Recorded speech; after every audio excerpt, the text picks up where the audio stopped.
Shalom les amis, bon après-midi à tous et à toutes, Bezrat Hashem, avec tous les jours d'excellentes nouvelles, Yesod Rabbeinu, et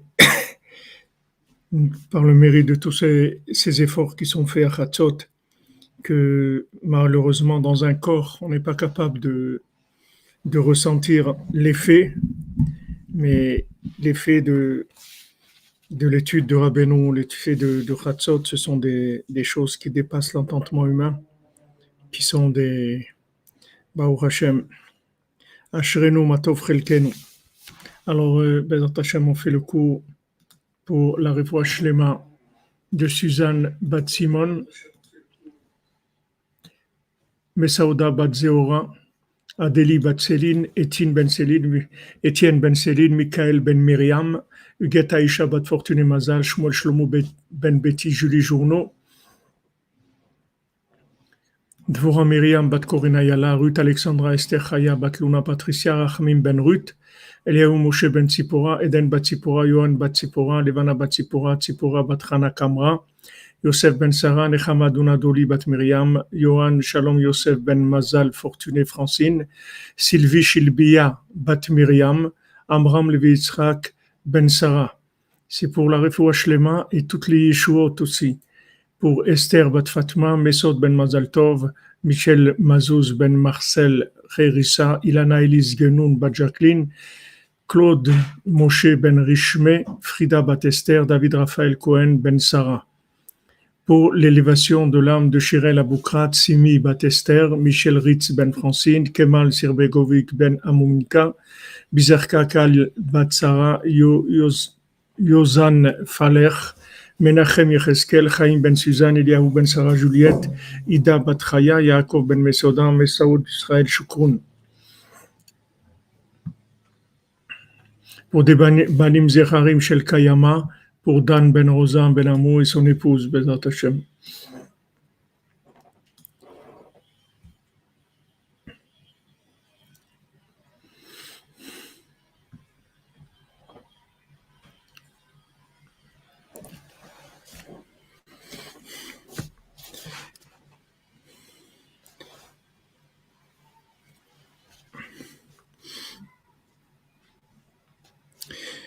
Alors, Bezrat Hashem, on continue dans l'écoute à la chôte sur la Sfirat HaOmer qui se trouve dans Tfilat HaMincha à la Chazaïn. Klal Kavanot HaSfira hu Prinat Tikun HaTzimtzumim Kavunva Bekavanot. Donc, la clé générale, le principe général de la Sfirat HaOmer,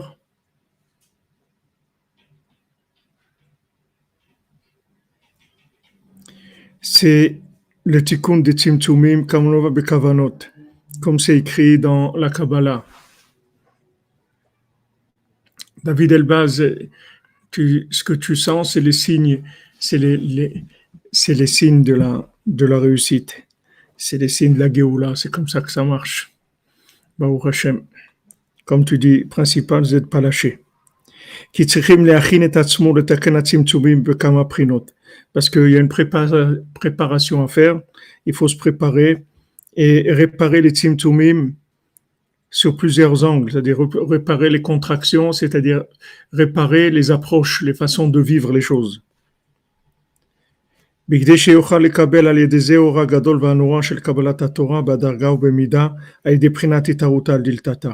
De manière à ce qu'il puisse recevoir la grande lumière redoutable de la Torah à Shavuot de façon progressive et proportionnelle, avec un éveil d'en bas. Alors maintenant, l'éveil d'en bas, c'est-à-dire la participation de la personne, c'est son investissement dans les tzimtzumim, c'est-à-dire dans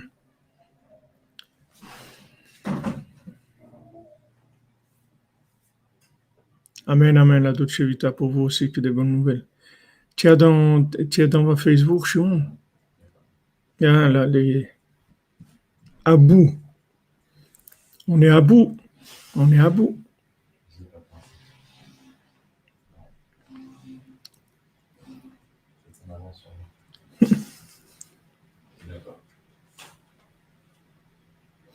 Voilà, c'est normal.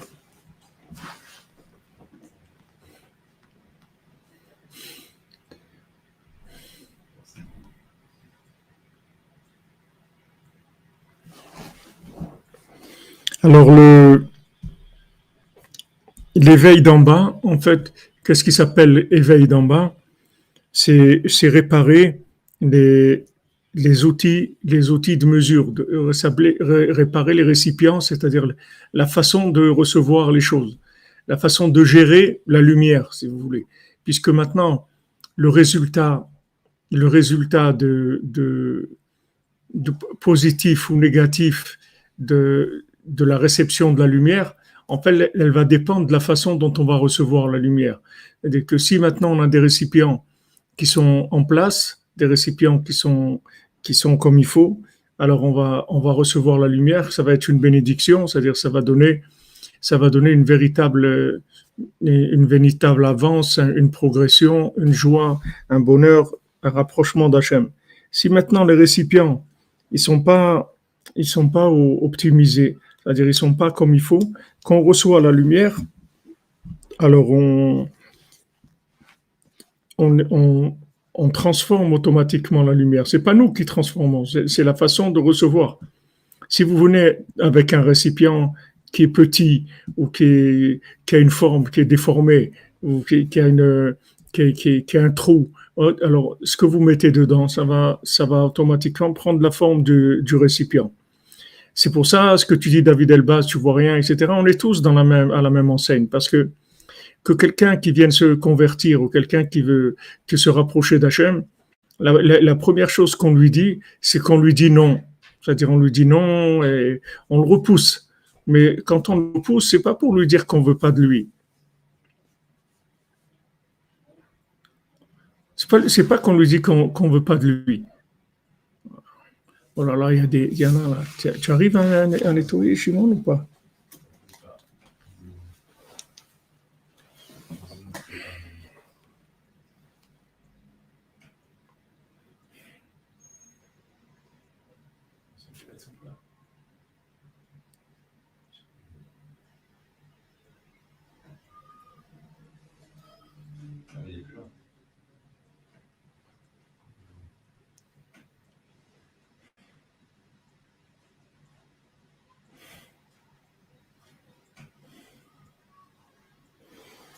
Bon, moi, j'arrive là à les bloquer avec le téléphone. Toi aussi? Tu me supprimes? Tu blanches? Bon, moi, j'arrive là à les bloquer avec le téléphone. Toi aussi? Tu me supprimes? Tu blanches?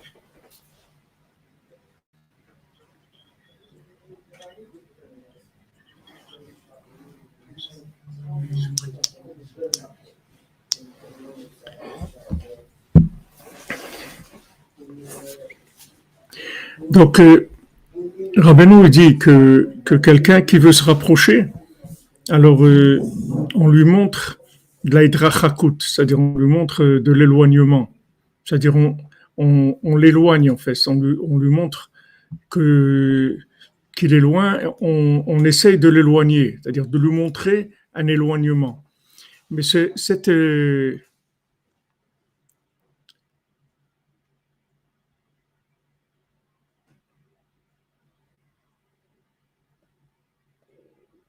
exactement comme tu dis, Georges Pentrel.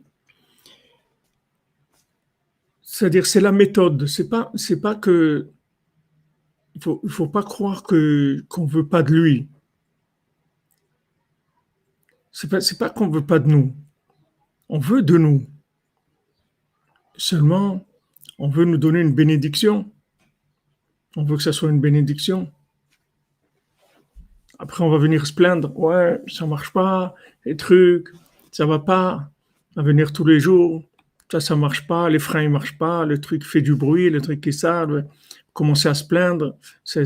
Et maintenant, pourquoi on va venir se plaindre? Parce qu'en fait, la lumière, on a reçu dans des récipients qui ne sont pas adaptés. Donc, elle se transforme.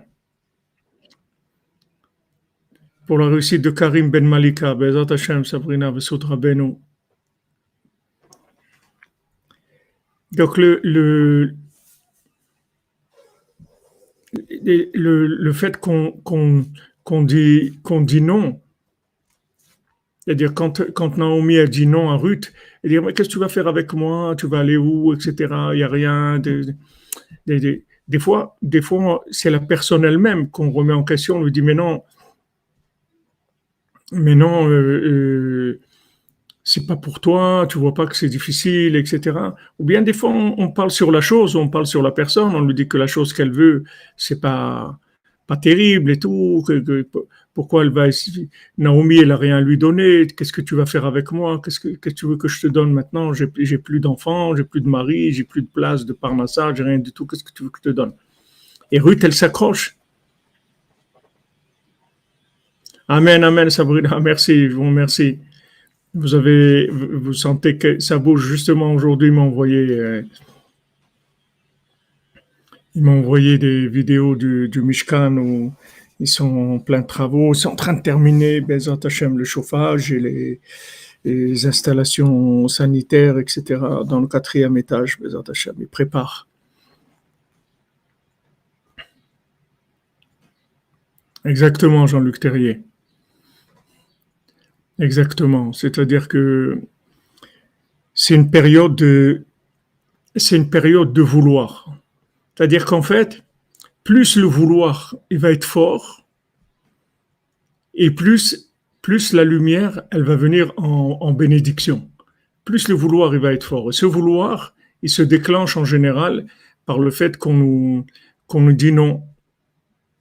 Alors, il dit, mais comment non? Mais non, c'est pas vrai. Voilà, il la cherche, il va dans le désert, et les géants, ils viennent, lui disent, mais non, mais arrête, ça n'existe pas ton truc, etc. Tu perds ton temps, lui dit, tu perds ton temps. Regarde qu'est-ce que tu as fait de ta vie, tu perds ton temps, tu vois pas que tu perds ton temps, tu vas pas commencer. Il n'y a pas un jour où tu vas commencer à être normal. Tu veux pas être normal un peu. Tu veux pas choisir une vie normale. Tu es toujours en train de trouver des trucs en Ukraine, tu peux pas être comme tout le monde. Tu peux pas être comme tout le monde, aller aux urnes, voter et à l'heure et comme tout le monde. Tu mets ton petit bulletin dans l'urne et tu t'arrêtes de nous casser la tête avec ton truc là. Tu as toujours des trucs qui sont. Tu peux pas faire comme tout le monde. Voilà ce qu'on te dit. Voilà ce qu'il y a dans le monde. Voilà ce qu'on vous propose. On vous propose de rentrer dans une des normes. Merci Michael Rouault pour ton témoignage. La conversion, c'est une étape. C'est après que ça démarre. On est tous en, en révolution permanente, puisqu'il y a une évolution tout le temps. Ça évolue tout le temps. Donc, on nous dit, mais regarde ce que tu as fait de ta vie, etc. Et en plus, maintenant, tu te lèves la nuit, c'est quoi? C'est un groupe de somnambules, ton truc, mais c'est quoi ton truc, ça? Tu te lèves la nuit, ça suffit pas déjà que tu vis comme quelqu'un, tu vas dépenser ton argent, tu vas à Ouman, qu'est-ce qu'il y a là-bas? Au moins, s'il y avait un truc Disneyland ou un truc comme ça, bon, on comprend, tu vas prendre un peu de repos, tout, mais qu'est-ce qu'il y a là-bas? Il y a rien du tout. Et maintenant, tu te lèves la nuit en plus, tu commences à faire des trucs de somnambule. Tu te rends pas compte que tu es à la dérive là. Voilà, c'est sans arrêt, c'est-à-dire ils attaquent sans arrêt, sans arrêt, sans arrêt. Ça fait partie de la formation. C'est pour rentrer. C'est de ça qu'il est né le Mashiach. Si Ruth, elle s'était pas accrochée et elle ignorait qu'elle portait la Neshama de Mashiach en elle. Elle savait pas qu'elle était la grand-mère de David Ameller. Elle ne savait pas. Si elle savait qu'elle était la grand-mère de David Ameller, il n'y a personne au monde qui l'aurait arrêtée. Elle aurait été comme une fusée. Comme une fusée. Elle aurait avancé. Comment moi? Oui, c'est toi qui es la grand-mère de David Ameller. Mais le problème, c'est qu'on ne va pas te le dire au début. Parce que sinon, ça va fausser toute la démarche. Donc ça, sachez que toutes les difficultés qui nous viennent et quand on passe par des périodes difficiles dans tous les domaines, c'est que des, des, des périodes où ça fait monter la valeur du bien qui est en nous et ça nous donne à nos récipients une capacité de recevoir la lumière d'une façon bénite. C'est ça qui est important. Il y a beaucoup de gens qui ont de la lumière. Il y a des gens qui ont des lumières, ils vivent avec beaucoup de lumière, des gens qui sont partis sur les routes, qui sont montés sur l'Himalaya. Il y a des gens, c'est de la lumière tout ça. Pourquoi quelqu'un il essaye de monter l'Himalaya et il va pas travailler à Renault comme tout le monde et tranquillement. Pourquoi il veut aller? Parce qu'il a de la lumière en lui. Mais seulement comme cette lumière elle vient dans des récipients qui sont pas adaptés, ça donne des résultats d'aller chercher à monter l'Himalaya ou d'aller faire des championnats de pêche sous-marine, de tenir sous l'eau le plus longtemps possible, des trucs n'importe quoi. C'est-à-dire ça donne ça se traduit dans des choses qui sont pas une bénédiction. Si on veut que ça se traduise en bénédiction, il faut travailler sur les récipients. Et le travail des récipients, c'est la Sphirata Omer, c'est-à-dire tous les jours, on compte, on compte, on compte, on dit Hachem, on veut se rapprocher, voilà, on veut réparer, Tiferet, Shebikvoa, on veut réparer nos midotes, on veut réparer nos récipients.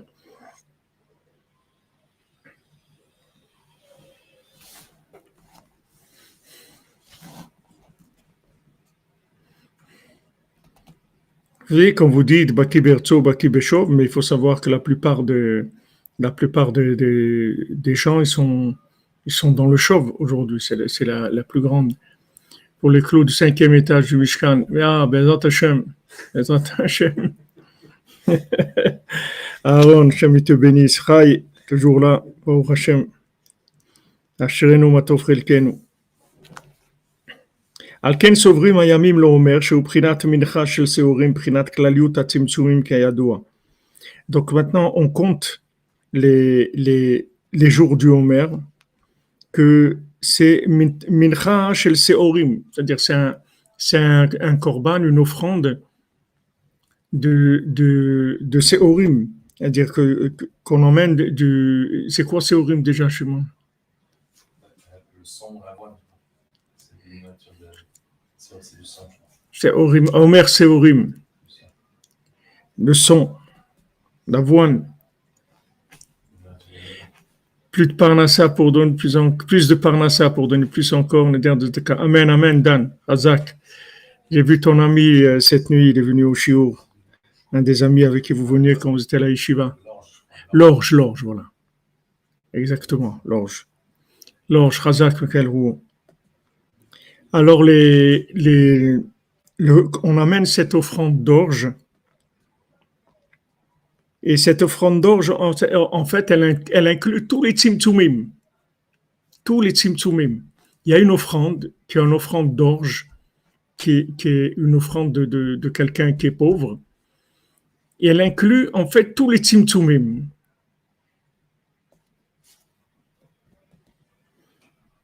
Ki minchat omer seorim ou pele gadol. Parce que l'offrande d'orge, c'est un pélé gadol, c'est quelque chose d'extraordinaire, c'est quelque chose de fantastique, de merveilleux. Ki gam she'ach korban mincha, she'u prinat korban ani, ou gam ken chesed nifla. Parce que maintenant, tous les autres korbanot, les autres offrandes, qui sont des offrandes de pauvres, pour un pauvre. C'est-à-dire que maintenant, on lui dit, voilà, tu peux pas amener une vache, ok, tu vas amener une petite poignée de farine. Ici, tu vas amener quelques gerbes d'orge. On va te donner la possibilité d'amener une offrande, tu vas amener une petite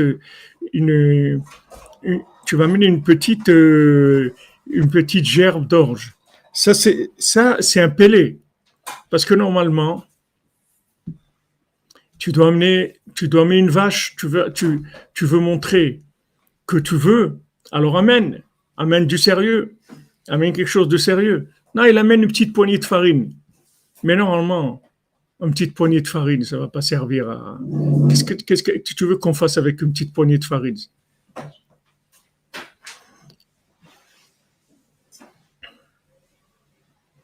Non, c'est sûr, ils diront, on ne parle même pas de la triche et du mensonge, tout ce qu'il y a. Mais maintenant,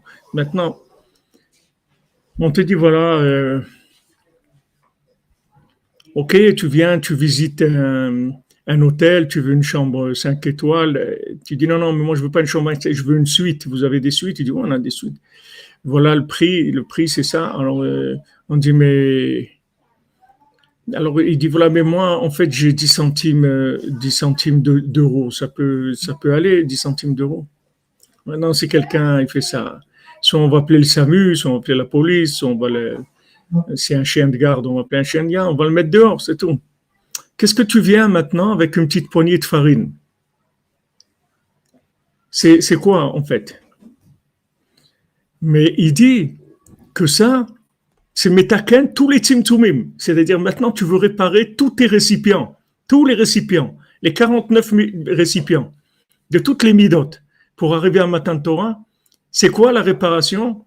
C'est le korban ani, c'est-à-dire tu vas amener une petite gerbe d'orge. Voilà, quelques petits des trucs d'orge, quelques petites gerbes d'orge. Ça veut dire quoi? Ça veut dire qu'en fait, ce qui est extraordinaire, c'est que la réparation de tous les tzimtzumim, c'est d'amener une petite gerbe d'orge et de savoir que ça, c'est aussi important chez Hachem que si tu avais amené un troupeau de vaches. C'est ça la réparation des tzimtzumim. C'est-à-dire que maintenant, quand tu comptes le Homer, quand tu amènes cette gerbe-là, que Béhémet, c'est nul comme korban en valeur. Tu as dit, voilà, j'ai fait un petit truc pour Hachem. Le fait que tu crois dans la petite chose que tu fais, que cette chose-là, elle a autant de valeur chez Hachem que si tu avais venu un troupeau de vaches, ça, c'est répare tous les tzimtzumim. C'est-à-dire, en fait, la réparation de tous les tzimtzumim, c'est de croire dans la valeur de ce que tu fais, bien que sur l'échelle de valeur et de Avodat Hashem, tu vas lire des histoires de tzadikim, de gens qui ont fait des choses extraordinaires et qui ont fait des choses fantastiques pour Hachem, des gens qui ont jeûné pendant des mois, des gens qui ont appris par cœur des centaines de livres, des gens qui ont écrit des quantités extraordinaires, des gens qui ont fait vraiment des choses très, très élevées. Maintenant, toi, tu vas venir avec ton petit truc à toi. C'est-à-dire ton petit truc insignifiant, pratiquement, qu'on voit presque pas. Et tu dois avoir la émouna que cette petite chose-là, insignifiante, en fait, c'est ce qui a le plus de valeur aux yeux d'Hachem. C'est ça qui répare tous les tzimtzumim. C'est pour ça que c'est un pélé. C'est pour ça que c'est quelque chose d'extraordinaire.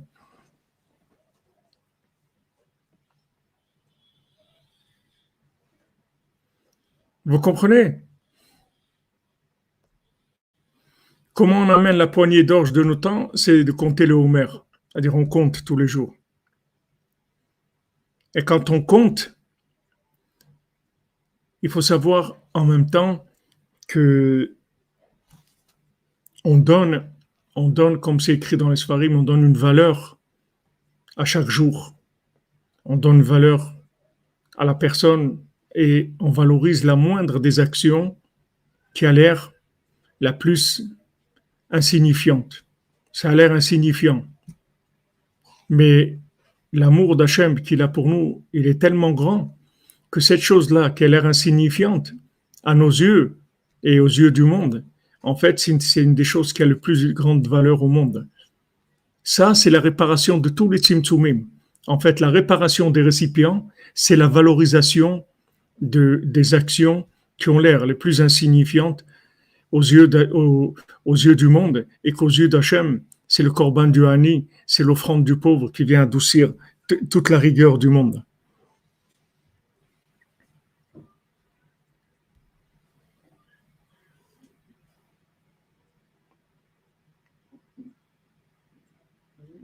Oui, comme vous dites, Madame Lévy, dans le quotidien, il faut être assidu, régulier. Tous les jours, je viens, j'amène ma petite poignée de farine. Allez, tous les jours, j'amène ma petite gerbe d'orge, allez, tous les jours, tous les jours, tous les jours, celui-là, je lâche pas.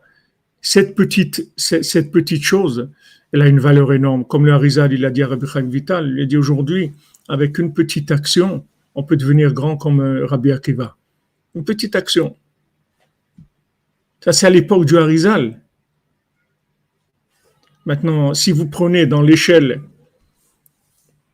je ne sais pas comment on appelle ça, dans l'échelle Richter, là, dans l'échelle des, des tremblements de terre, si vous prenez dans l'échelle spirituelle l'époque du Harizal par rapport à où on est aujourd'hui, c'est pas de. Nous, on vit dans de l'essence de poubelle, c'est-à-dire l'époque, c'était, il y avait un petit peu de, ils jetaient quelques petits emballages. Aujourd'hui, c'est impressionnant la quantité de poubelles qu'il y a pour faire quoi que ce soit. C'est-à-dire que pour faire un repas, il faut remplir une poubelle d'emballage et des trucs et tout. Avant, il n'y avait pas autant de poubelles. Les poubelles, c'était pas, il n'y a pas beaucoup de poubelles. Aujourd'hui, il y a beaucoup, beaucoup de poubelles. C'est-à-dire on vit dans des générations où il y a énormément de poubelles. Maintenant, là, dans ces poubelles-là, en fait, c'est extraordinaire parce qu'elles nous permettent de valoriser la moindre action, la moindre pensée, la moindre action, la moindre parole positive, elle monte en valeur de façon extraordinaire.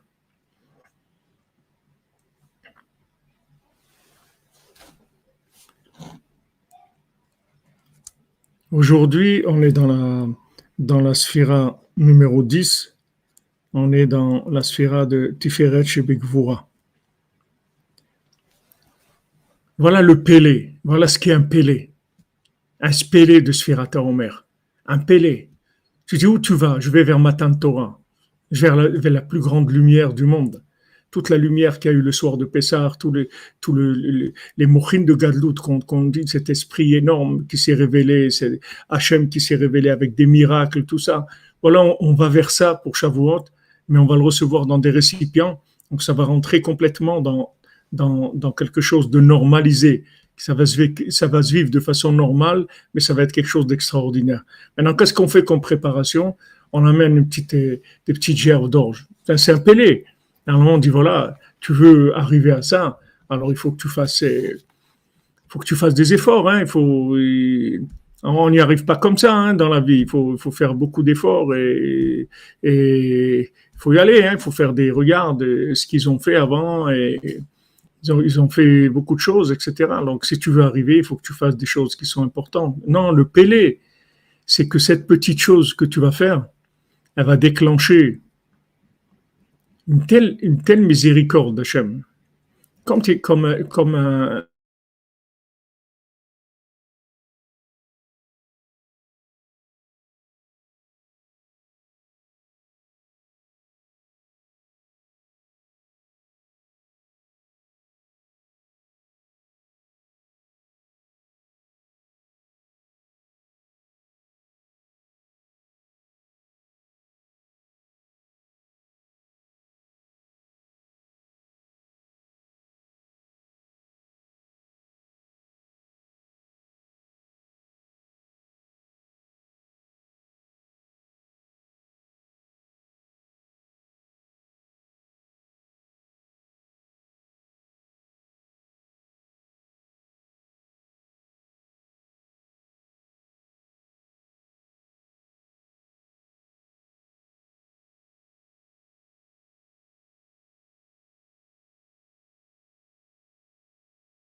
Peut-être à cause du tonnerre, ça a bugué.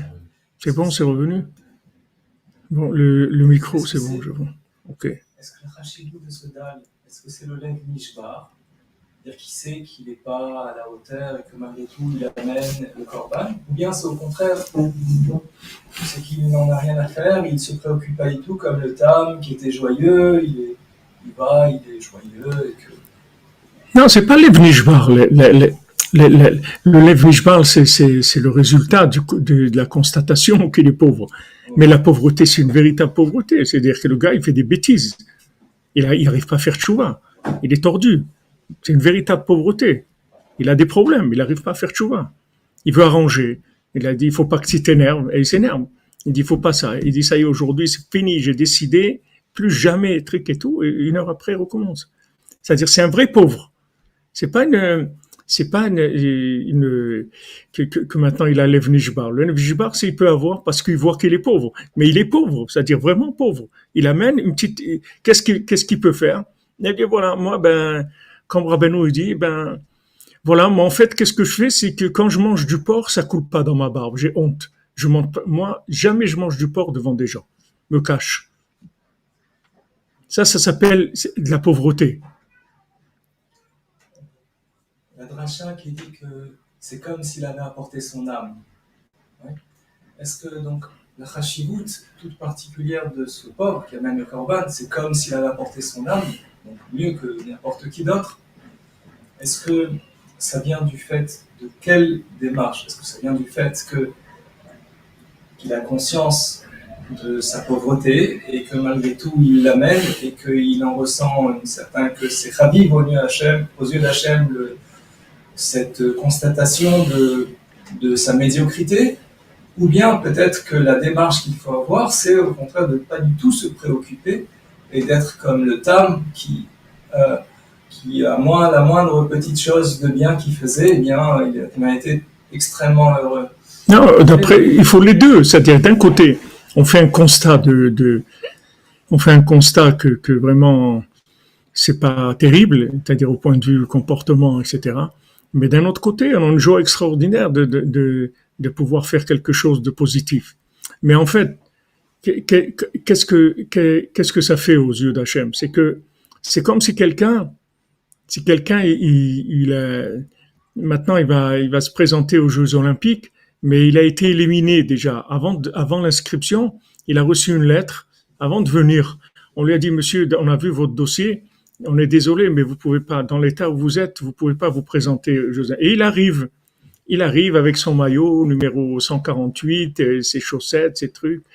Il dit, mais monsieur, on vous a dit que ici c'est les Jeux Olympiques, c'est pour des grands, des gens importants. Il dit, oui, mais moi je veux participer, c'est tout. Je suis candidat libre, je viens. Mais vous allez pas recevoir de médaille. Mais je viens pas pour la médaille du tout. Je veux pas de médaille. C'est fini. Je veux pas de médaille. Je veux Hachem, c'est tout. Non, mais vous comprenez, vous rentrez là dans quelque chose. Se lever la nuit à Hatzot, parler avec Dieu, c'est des grands kabbalistes qui font ça. C'est pas Oui, mais moi, c'est ce que j'aime. Moi, j'aime ça. Non, mais vous comprenez qu'il faut avoir une certaine logique. Vous devez avoir des comportements adéquats. Vous pouvez pas passer une journée aller dans des restaurants et manger des steaks et boire du whisky et jouer au flipper et regarder des films. Et la nuit, vous levez à Hatzot et Foret Boyedout. Monsieur, il faut une cohérence. Non, mais je comprends. Mais moi, j'aime. Moi, j'aime Dieu. Moi, c'est ça que je veux faire. C'est ça que je peux faire. J'aimerais bien, comme vous dites, la cohérence, j'aimerais bien avoir accès, mais pour l'instant, je suis très loin de ça. Mais c'est pas parce que j'ai pas de cohérence que je vais pas faire ce que je peux faire. Ça, c'est ce qu'il y a de plus grand au monde. Il n'y a pas plus grand que ça. Parce que ça veut dire que maintenant, l'ego, il est mort. C'est fini. C'est plus possible d'avoir l'ego. Parce que l'ego, il vient de la cohérence. Quand tu vois un ministre ou un truc qui se fait flasher sur l'autoroute à 180 à l'heure, tu vois que il y a comme un problème il y a comme un problème. Ou tu es premier ministre, ou tu roules à 180 à l'heure, ou il y a un truc qui marche pas dans ton système. Donc, maintenant, quelqu'un qui vient et que maintenant, il vit de l'incohérence. Et il lâche pas. Il lâche pas. Voilà, il est venu, il lui a demandé une seule chose. Il a dit, tu manges pas. Il a pas pu, il a mangé. Il a vu une pomme, il a mangé. Après, il dit, ok, je comprends. Tu bois pas. Maintenant, il vient, il voit un truc, un fleuve, une rivière. Il dit, ouais, elle m'a dit de pas boire du vin, des trucs, ça c'est pas du vin, ça peut pas exister, une rivière. Il commence à réfléchir et tout. Il boit, boum, il tombe. Et après, il se lève avec il trouve son message qui lui dit c'est dommage, tu aurais pu me faire sortir si tu étais venu ce jour-là, etc. C'est dommage, c'est dommage. Et là, il prend une claque qui le réveille. Il dit maintenant j'y vais. Il n'y a plus personne au monde qui va m'arrêter. Maintenant j'y vais, c'est tout. Je vais y arriver, je vais faire mon truc. C'est tout. Il n'y a personne qui va m'arrêter. Et tous ces grands-là qui lui disent allez, arrête tes bêtises, etc. Il n'y a personne qui va l'arrêter, c'est fini. Mais le ridouche, c'est ça, c'est d'arriver à se débarrasser du fait d'être affecté par l'incohérence. Il faut pas être affecté par l'incohérence. C'est-à-dire, je traite les deux choses. Je traite le côté problématique, j'en parle avec Hachem, je dis, regarde, Hachem, j'ai pas de doute que manger du porc, c'est interdit, je sais que tu veux pas ça, mais regarde quand même que j'ai honte, je me cache pour faire ça. Donc tu vois qu'il y a quelque chose en moi. Parce que si maintenant c'était rien pour moi, j'aurais été, comme il dira Benoît, que ça coule dans la barbe, qu'est-ce que tu as à faire de ça? Non, tu vois que j'ai honte, tu vois que ça me dérange. Mais c'est le fait que ça me dérange, tu vois bien que c'est parce que je suis sincère. Si sinon ça me dérangerait pas. Ah, maintenant je peux pas me retenir, qu'est-ce que tu veux que je fasse? J'arrive pas. Tu vois bien que j'ai essayé. J'ai essayé 10 fois, 100 fois, j'arrive pas. C'est tout. Mais si tu m'aides, je serais très content de m'en sortir, mais j'arrive pas. Mais ça va pas affecter le peu de bien que je peux faire. Maintenant, Hachem, le plus grand nachat qu'il a, c'est-à-dire la plus grande joie qu'il a, la plus grande satisfaction qu'il a, c'est quand la personne, elle est dans des situations de contradiction énorme et elle lâche pas la petite gerbe d'orge qu'elle peut amener.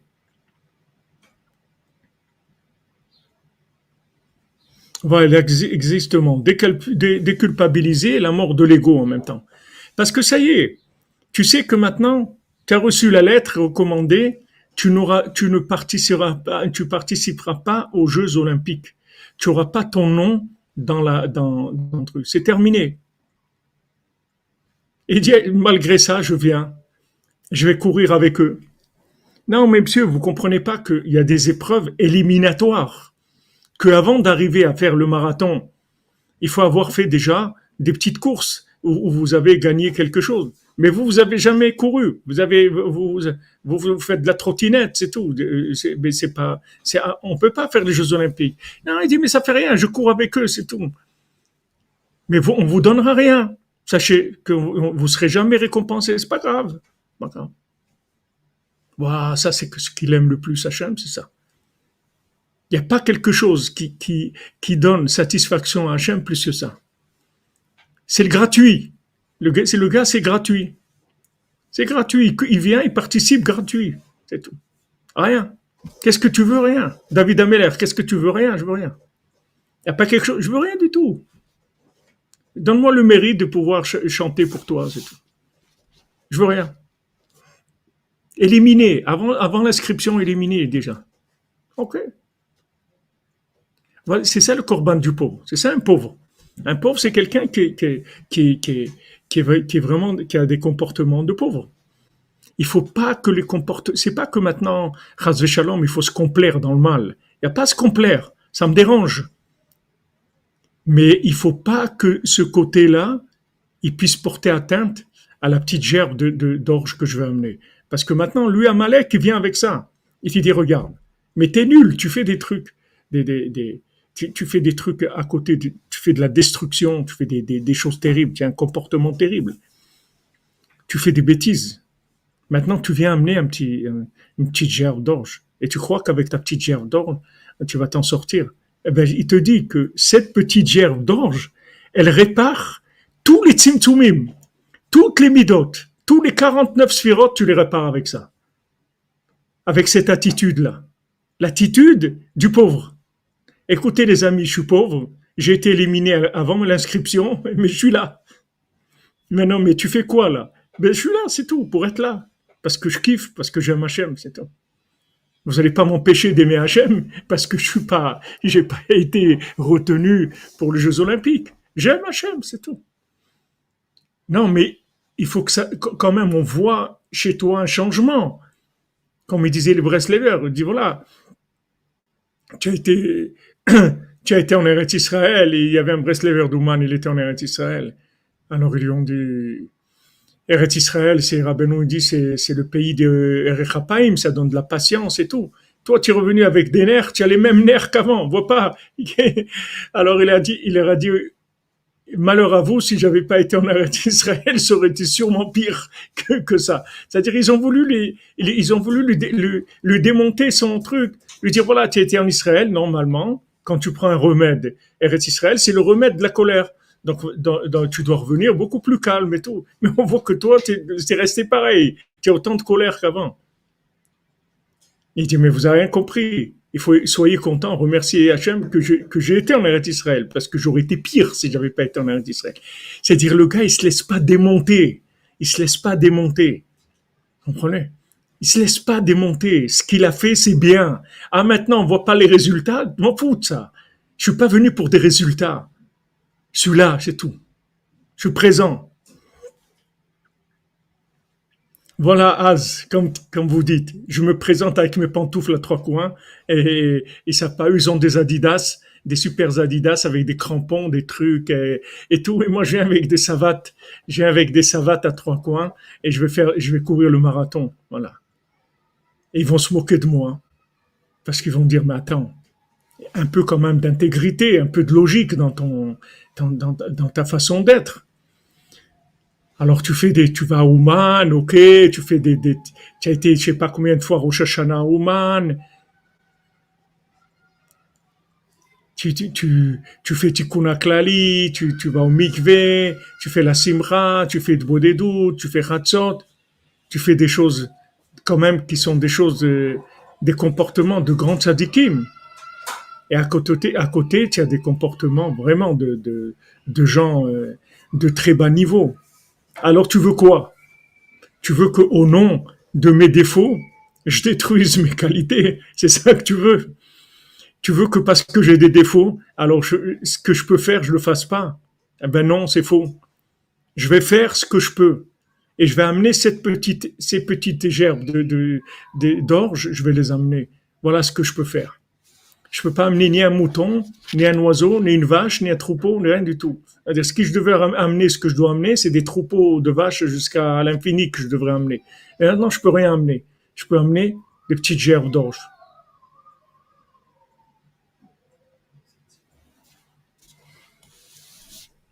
C'est quoi des ambulances qu'on entend maintenant?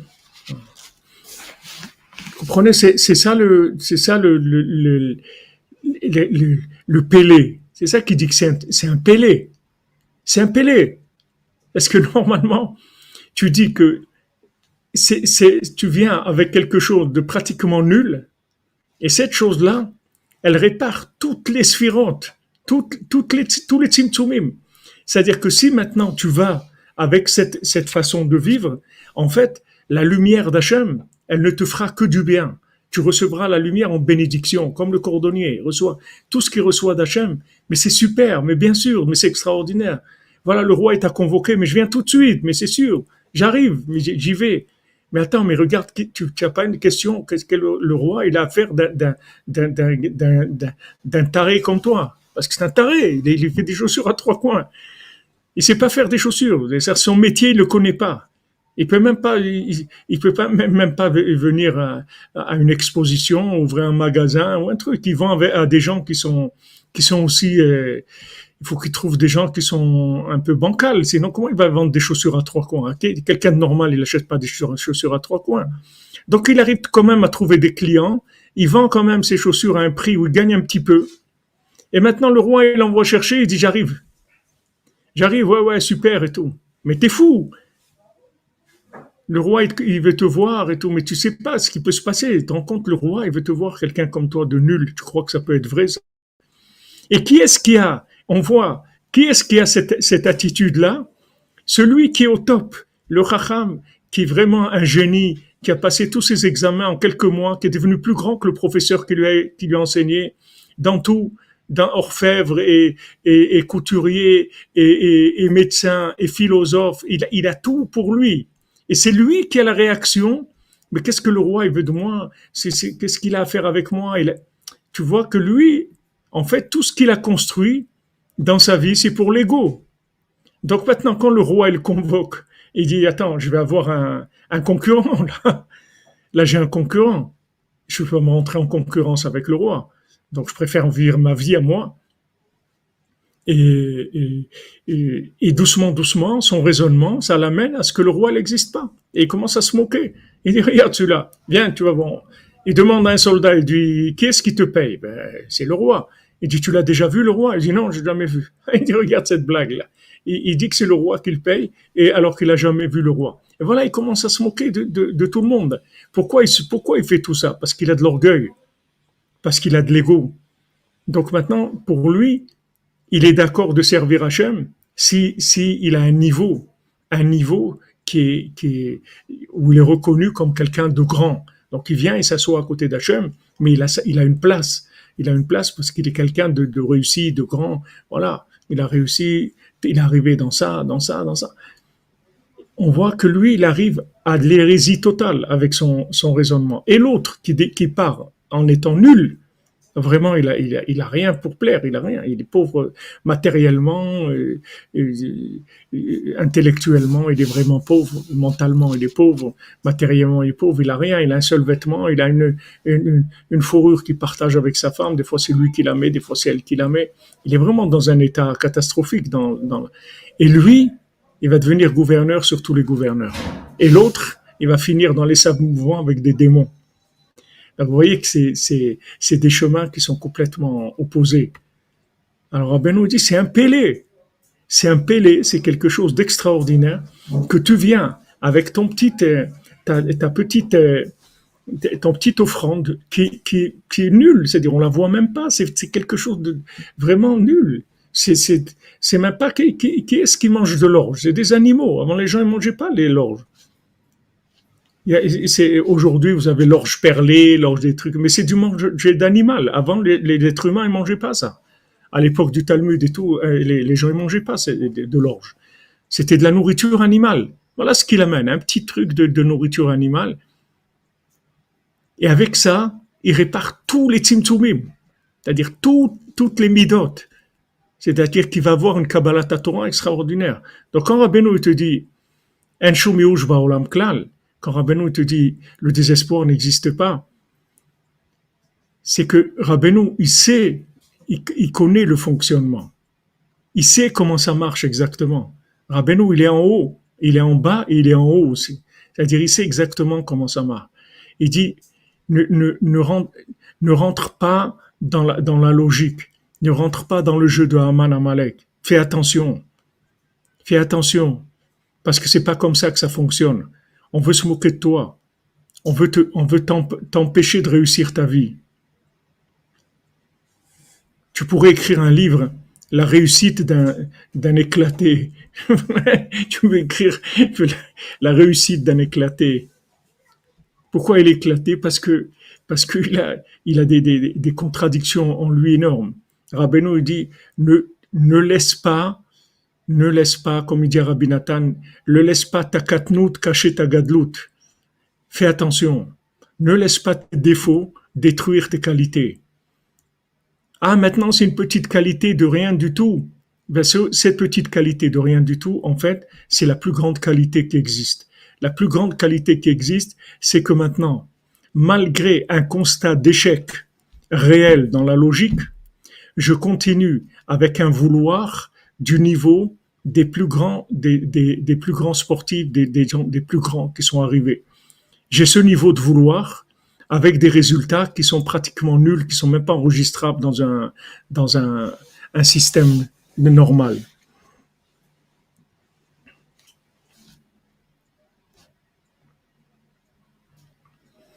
Voilà, c'est ce qu'il dit ici.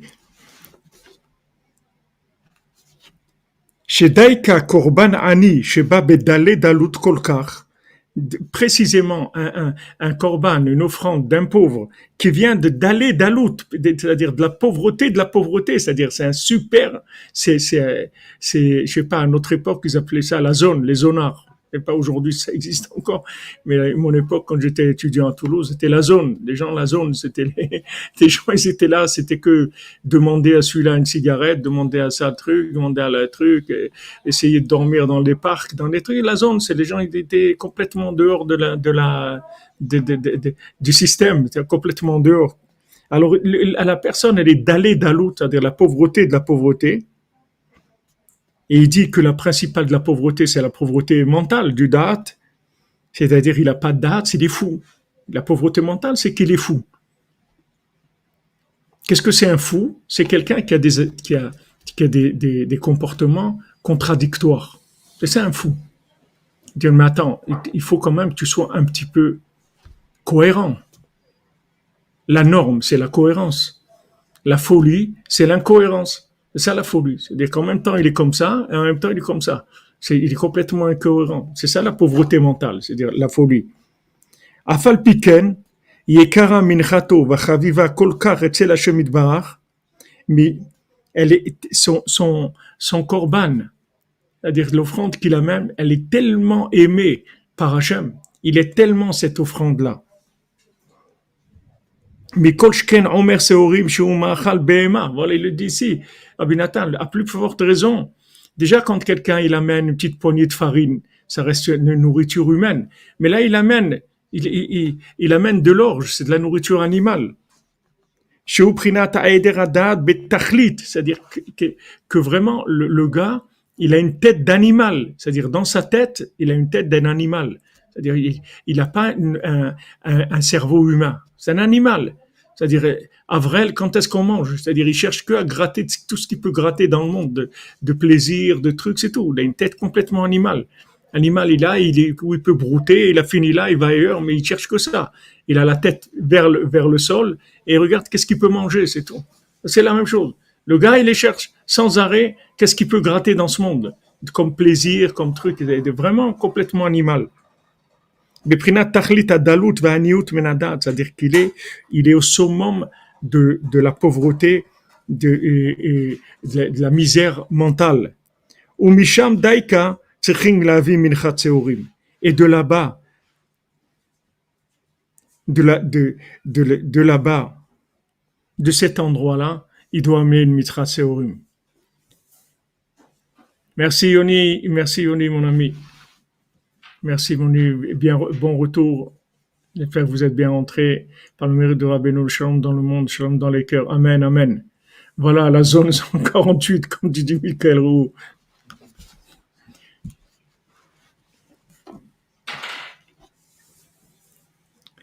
Il te dit de là-bas. Tu vois, de ce point où tu te trouves, point limite zéro, là où tu te trouves, dans la deadline là-bas où tu te trouves, de là-bas, tu amènes cette offrande qui est aussi nulle que l'endroit où tu te trouves. C'est-à-dire dans l'échelle de valeur de la réussite dans Vodat Hashem. Chez Zemeramez à la tchouva et à tfila, que ça fait allusion à la tchouva et à la tfila, c'est-à-dire au fait de revenir vers Hashem et à la prière, c'est-à-dire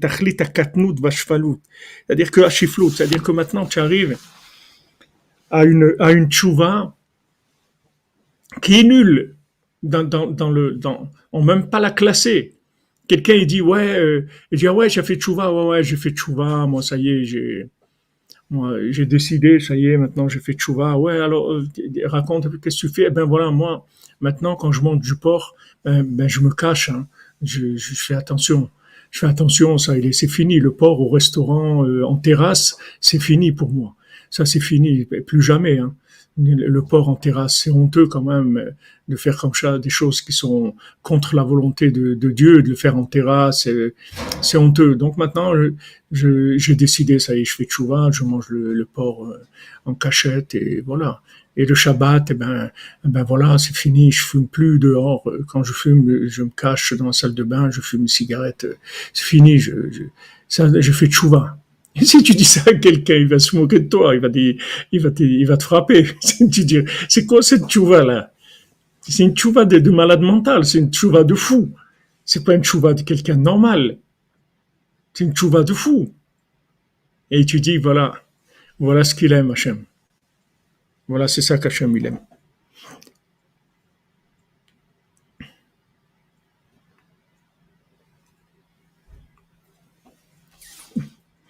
Eh bien voilà la famille Gabali, il y en a sur YouTube et sur Facebook. C'est bien, bon Hachem, vous êtes partout dans la bracha de Rabbeinu. Voilà, comme vous rapportez exactement, M. Pentrel. Voilà, celui que le Rav lui a demandé, il lui a dit, voilà, tu fumes Shabbat et tout, est-ce que tu peux ne pas écraser les mégots? Il a dit ça, oui, je peux faire. Il dit, voilà, on fait ça, c'est tout. Maintenant, quelqu'un qui va dans de la logique, et c'est rien. C'est-à-dire, il va dire c'est rien du tout. Dans la logique, c'est rien, parce qu'il a fumé Shabbat, il a fumé en public, etc. Maintenant, ils ont juste écrase pas le mégot.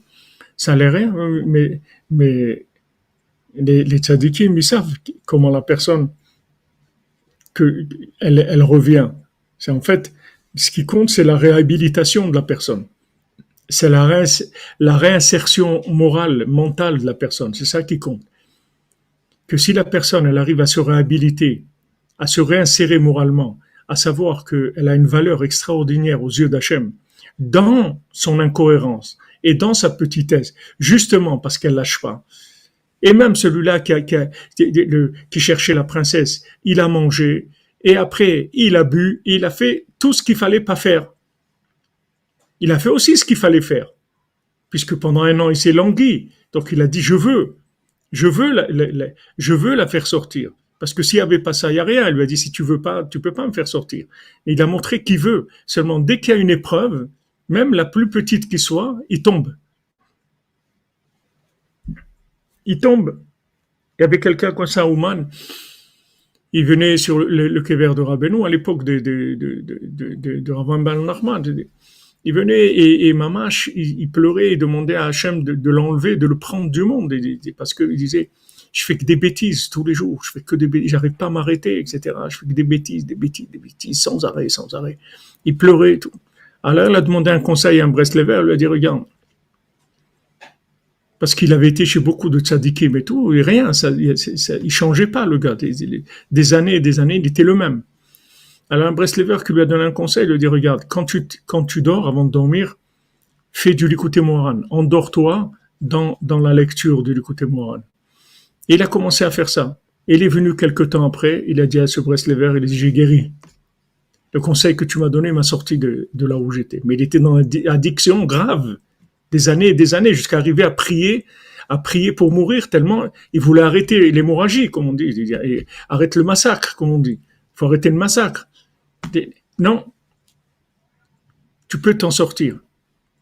Tu peux t'en sortir si tu arrives à respecter et à valoriser le peu que tu fais, de savoir que ça donne beaucoup de joie à Hachem.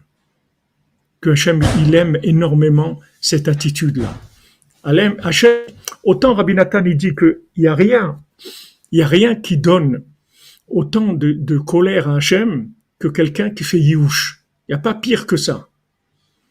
Il n'y a pas de pire. Les pires d'Avera de la Torah, c'est le suicide, c'est la personne qui fait yiouch. C'est le pire. Il n'y a rien qui met en colère Hachem comme le yiouch, comme le désespoir. Mais d'un autre côté, Zélo ou Madzé, il n'y a rien qui donne plus de joie à Hachem que quelqu'un qui a toutes les raisons de se désespérer, qui ne se désespère pas. Qui dit Afal Piken, mais je ne ferai là. Afal Piken, je vais faire ce que je peux. Non, mais tu comprends pas que c'est pas quelque chose qui peut te. Je fais ce que je peux, c'est tout. Jamais mes défauts ils vont détruire mes qualités. Jamais. Je peux amener un petit korban, une petite offrande d'orge, ben j'amène ça. Ouais, mais c'est un truc animal, c'est rien du tout ce que tu fais. Ça fait rien. Je fais ça. Je lâche pas. Ça, c'est répare toutes les midotes. Alors que maintenant, si tu veux réparer les 49 midotes dans la norme olympique, il faut que tu te lèves de bonne heure. Hein. Il faut y aller. C'est pas évident du tout. C'est pas évident. Mais là, par le canal du peu qui est branché sur la miséricorde d'Hachem, tu arrives à un niveau de réparation de tous les tzimtzumim, il dit ici. C'est quelque chose d'extraordinaire. Aken sofrim ayamim laomer shu prinat mincha shel seorim, prinat klaliut hatzimtzumim. C'est-à-dire que mamash, tous les tzimtzumim, tu répares avec ça.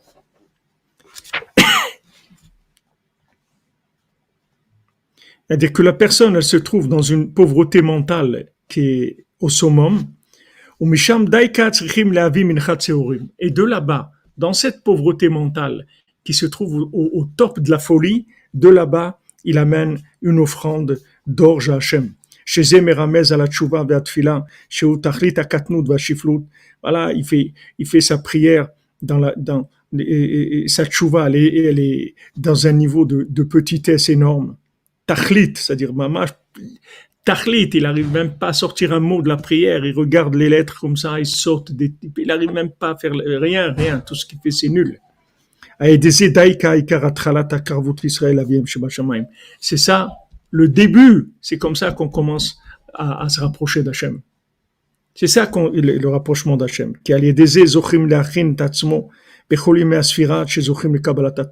Voilà la véritable préparation pour arriver à recevoir la Torah. Tu veux arriver à recevoir la Torah, c'est ça, comme dit Minechayel Bamot, c'est-à-dire tu veux arriver à la Torah, à Sinaï, la petite montagne, Hachem, il aurait pu normalement la Torah c'est sur l'Himalaya qu'il faut la donner, ou l'Everest. Non, une petite montagne, toute petite. C'est sur ça qu'Hachem il a donné la Torah. Maintenant, quand tu arrives à cette petite avodat Hachem qui est pratiquement nulle et que tu la valorises et que tu viens avec ça vers Hachem. Tu dis voilà Hachem, c'est ce que j'ai préparé, c'est mon offrande, c'est de la nourriture animale, c'est quelque chose je viens avec une pauvreté terrible. C'est ça la tchouva.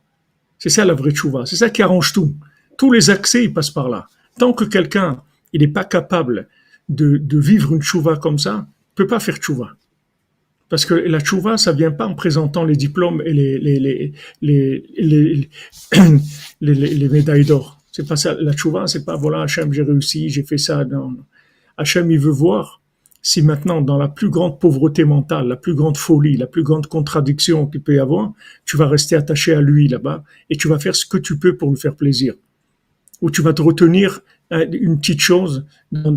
Quelqu'un dit voilà, normalement je fume 2 paquets de cigarettes par jour, mais le Shabbat, ça c'est autre chose. C'est un paquet, c'est tout. Je dépasse pas un paquet le Shabbat.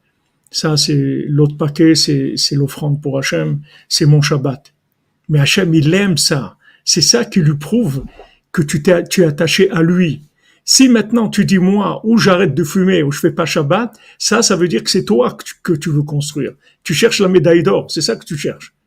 Mais si tu es capable maintenant de faire Shabbat dans la joie, comme les Breslever à Ouman qui travaillaient sous le communisme, ils étaient obligés de travailler Shabbat. Mais qui est-ce qui a tenu le coup? C'est ceux qui étaient capables de vivre ces contradictions. C'est-à-dire ils travaillaient le Shabbat parce qu'ils étaient obligés de travailler. Et quand ils finissaient leur travail, par exemple les grandes journées d'été, où le Shabbat il finit à 22h30 à Ouman, ils finissaient leur travail à 5-6 heures du soir, ils rentraient à la maison et ils commençaient Souda Shlishit, Mincha, les Nigunim, les trucs. C'est-à-dire voilà, ils avaient un Shabbat qui durait 4 heures ou 5 heures. Et le soir un petit peu. Comme Hirschleib, qu'est-ce qu'il faisait? Pas le droit de chanter, c'est interdit, les signes de judaïsme, c'est interdit sur le communisme. Si quelqu'un il fait quoi que ce soit de religieux, il va en Sibérie. Qu'est-ce que faisait Hirschleib? Il prenait une bouteille de vodka, comme s'il avait bu, il sortait dans la rue, et il chantait tous les zmirot de Shabbat, le vendredi soir, avec une bouteille comme ça. Il n'avait pas bu du tout, mais il faisait le soulard comme ça. Alors maintenant, quand les gens le voyaient, ça y est, c'était devenu une emblème. Ils savaient, voilà le soulard qui commence, ça y est, ça. Et comme ça, tous les vendredis soirs, il faisait tous les zmirot de Shabbat, tous les chants de Shabbat, avec sa bouteille de vodka. Les gens, ils croyaient qu'il était saoul, ils le laissaient tranquille. Mais pourquoi? Parce que c'était des gens qui voulaient, vraiment. Ils voulaient, tout ce qu'ils pouvaient faire, ils faisaient. Ils cherchaient pas, c'est pas leur réussite qu'ils voulaient. Ils voulaient se rapprocher d'Hachem Behemet. Donc tout ce qu'ils pouvaient faire pour se rapprocher d'Hachem, ils le faisaient. C'est ça la tchouva. La tchouva, c'est pas la réussite. La tchouva, c'est l'amour d'Hachem, c'est la crainte d'Hachem, et de dire voilà, Hachem, c'est vrai que j'ai beaucoup de défauts et tout, mais regarde, ce que je peux faire, je fais. Ce que je peux faire, pourquoi on dit que celui qui faute et il a honte, on lui pardonne toutes ses fautes? Pourquoi? Parce que si quelqu'un a honte, ça veut dire qu'il est attaché à Hachem. Maintenant, c'est vrai qu'il a fait des bêtises et tout, mais la honte, ça veut dire qu'il est attaché à Hachem. Mais ça, c'est la vraie tchouva. Comme Rabbi nous dit, la tchouva, c'est Ishma Biziono, Idom Vishto, qu'il écoute les affronts qu'on lui fait. Qu'est-ce que c'est l'affront? C'est ça. C'est que tu vois que c'est plein de contradictions, etc. Et tu lâches pas. L'affront, c'est ça. Tais-toi, c'est tout. Tais-toi, ne rentre pas là-dedans. Ne commence pas à chercher de la logique. T'es comme ça, c'est tout. Ça, t'arrives pas et t'arrives pas. Ok. Mais qu'est-ce que tu peux, oui, faire? Tu peux amener un petit offrande, voilà. Bah, prochain. Voilà, ne plus lâcher. Ne plus lâcher, exactement. Ah ouais, c'est la bouteille brosse à dents, tout à fait, comme vous dites. La bouteille de vodka brosse à dents. Les démons, voilà, comme dit, les démons, ils n'ont pas honte, ils mettent tout sur les autres, ils disent c'est à cause des autres. Ah, les amis, Ashrenu Matov Chelkenu Manaim Goalenu, on se retrouve à 4 heures avec le Bal Tfila, Bezat Hashem. Ah ouais, la vache rousse, ça va nous faire du bien, comme tu dis, ça va nous faire beaucoup, beaucoup de bien. Mais en attendant, dans l'état où on est, Hachem, il a beaucoup de satisfaction de ce qu'on fait, de même dans la plus grande pauvreté dans laquelle on se trouve. Voilà les amis, Ashrenu Matov Chelkenu, Ashrenu Matov Chelkenu, Manaim Gorelenu, Ashrenu Matov Chelkenu, Manaim Gorelenu, Ashrenu Matov Chelkenu, Manaim Gorelenu, Ashrenu Matov Chelkenu, Manaim Gorelenu, Ashrenu Matov Chelkenu, Manaim Gorelenu. Ashrenu Matov Chelkenu, Manaim Gorelenu, Ashrenu Matov Chelkenu, Manaim Gorelenu, Ashrenu Matov Chelkenu, Manaim Gorelenu. Alors oui, merci de m'avoir rappelé. On va faire les deux halachot de Shmirat HaLashon que Ami Benyamin nous envoie tous les jours de façon assidue. La rechilut, tout récit rapporté à une personne de ce qu'un autre aurait dit ou fait à son encontre, est interdite. Que l'information soit livrée spontanément sous l'insistance de notre interlocuteur. Le principe est le suivant. Lorsqu'il est permis de fournir ces renseignements, lorsque les 5 conditions sont réunies, nous sommes tenus de le faire, même si cela ne nous a pas été demandé. En revanche, lorsqu'une telle révélation est interdite, elle le demeure, même lorsqu'on nous réclame lourdement. C'est-à-dire qu'on nous réclame ou pas, si c'est interdit, c'est interdit. Et si c'est permis, même si on ne réclame pas, il faut dire. Colporter auprès d'une autre personne que celle qui a été lésée ou dénigrée demeure interdit au titre de rechilut. C'est-à-dire colporter, parler, de raconter quelque chose auprès de quelqu'un qui n'a rien à voir avec la chose elle-même, ça, c'est interdit et ça reste de la rechilut. Ça ne change rien à l'interdit de la rechilut. Alors attendez, je vais voir si je trouve la tfila d'aujourd'hui.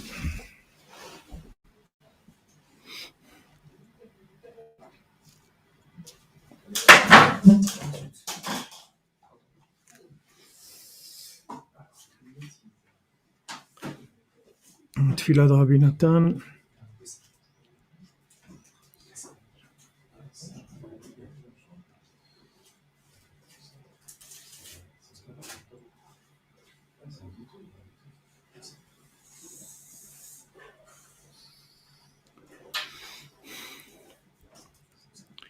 התפילה דרבי נתן, ריבונו של עולם, תושייני, תעזרני ותחזקני, ואמצני בכוחך הגדול, maître du monde, délivre-moi, aide-moi, donne-moi des forces et du courage avec ta grande force, que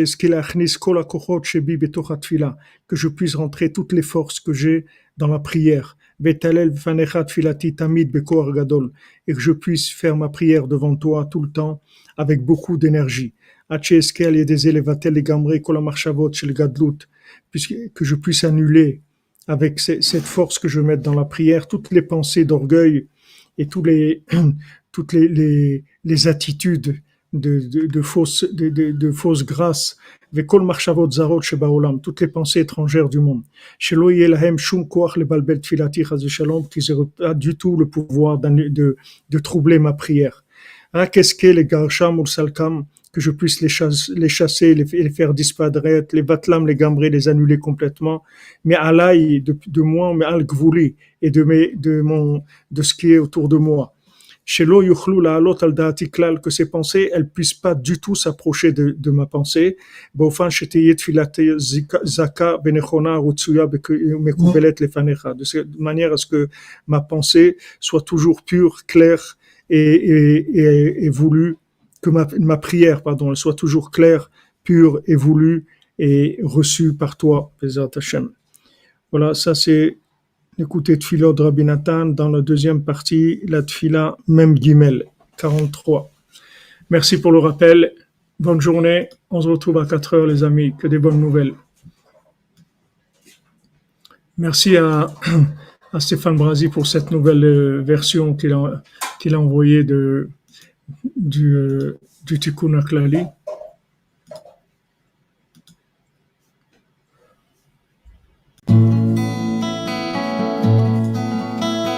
הריני מקשר עצמי ב10 מזמורי תהילים אלו לכל הצדיקים האמיתיים שבדורנו, לכל הצדיקים האמיתיים שוכני עפר, קדושים אשר בארץ המה,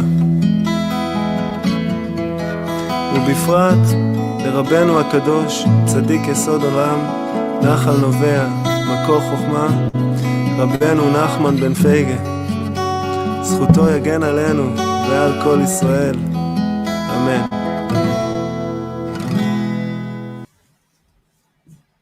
מכתם לדוד, שמרני אל כי חסיתי בה, אמרת לשם אשר אתה טובתי בלעליך, לקדושים אשר